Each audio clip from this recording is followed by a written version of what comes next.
Hidup Jokowi! Hai, lu tahu nggak sih? Dulu banget itu Samsung bukan jualan HP, TV, ataupun mungkin juga laptop, tapi jualan mie kering sama ikan kering di tahun 1938 di Korea Selatan. Coba lu bayangin nih, dari mie instan jadi HP instan, dari ikan asin jadi HP tahan air IP68.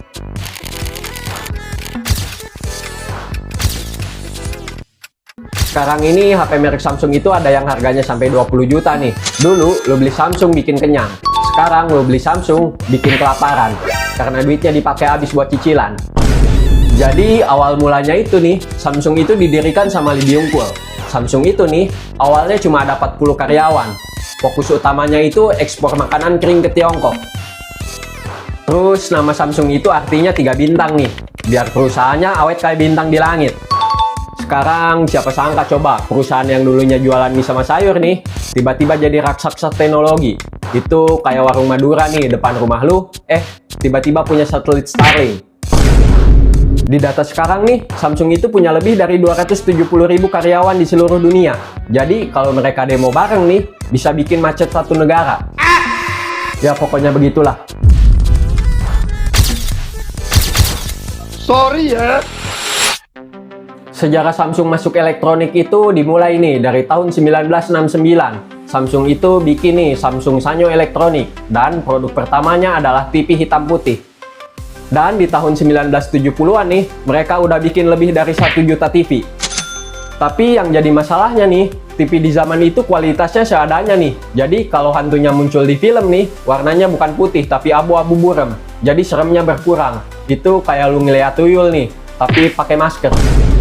Terus di tahun 1993 nih, Samsung udah jadi produsen chip memori terbesar di dunia. Jadi kalau sekarang ada laptop, server, atau HP pakai RAM nih, kemungkinan besar chipnya ada darah-darah Samsungnya.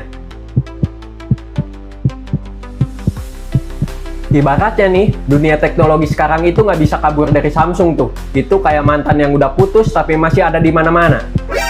Nah, sekarang kita masuk ke era Galaxy nih. Ini era paling penting nih. Di tahun 2009, Samsung Galaxy S pertama keluar. Dan dari situ Samsung jadi raja Android. Oh, kaget.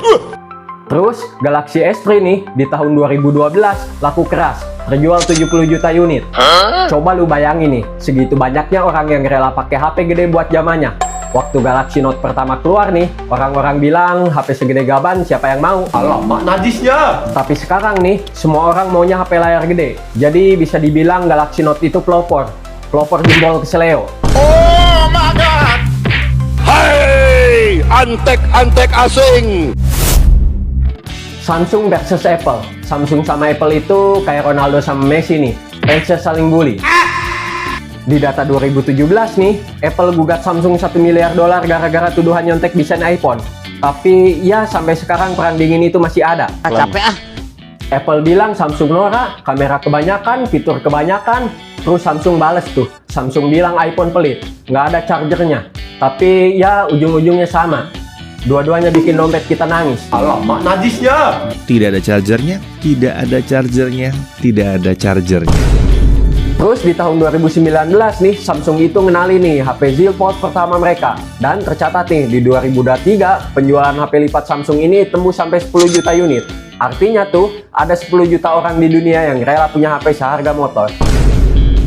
Terus ada seri Ultra nih, kamera 200 megapiksel, foto bulan, bisa. Foto mantan dari jarak 1 km, jelas banget. Bahkan kelihatan tuh siapa yang gandeng dia. Yang jadi masalahnya nih, semakin gede kamera, semakin kecil tabungan kita. Sekarang Samsung itu adalah salah satu perusahaan paling gede di dunia nih. Pendapatan Samsung Group aja di tahun 2023 nih tercatat 220 miliar dolar. Itu setara 3.000 triliun rupiah. Buat perbandingan aja nih, APBN Indonesia aja sekitar 3.600 triliun. Artinya tuh Samsung hampir punya duit kayak satu negara. Oh, kaget. Jadi jangan kaget nih kalau 10 tahun lagi ada Samsung lain negaranya sendiri. HP wajib Galaxy, duitnya pakai Samsung Pay. Prediksi kedepannya inovasi Samsung bakal makin gokil nih. Bisa aja nih nanti ada HP transparan, HP hologram, atau HP lipat yang bisa dijadiin payung. Dan ingat, apapun bentuknya harganya tetap mahal, jadi siap-siap nabung dari sekarang. Jadi kesimpulannya perjalanan Samsung selama ini gokil banget nih. Dari jualan mie kering, jadi raksasa teknologi. Dari TV hitam putih, jadi TV 4K. Dari HP kentang, jadi HP Sultan.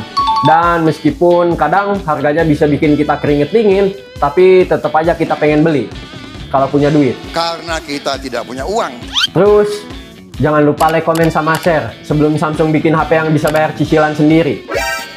Ya pokoknya begitulah.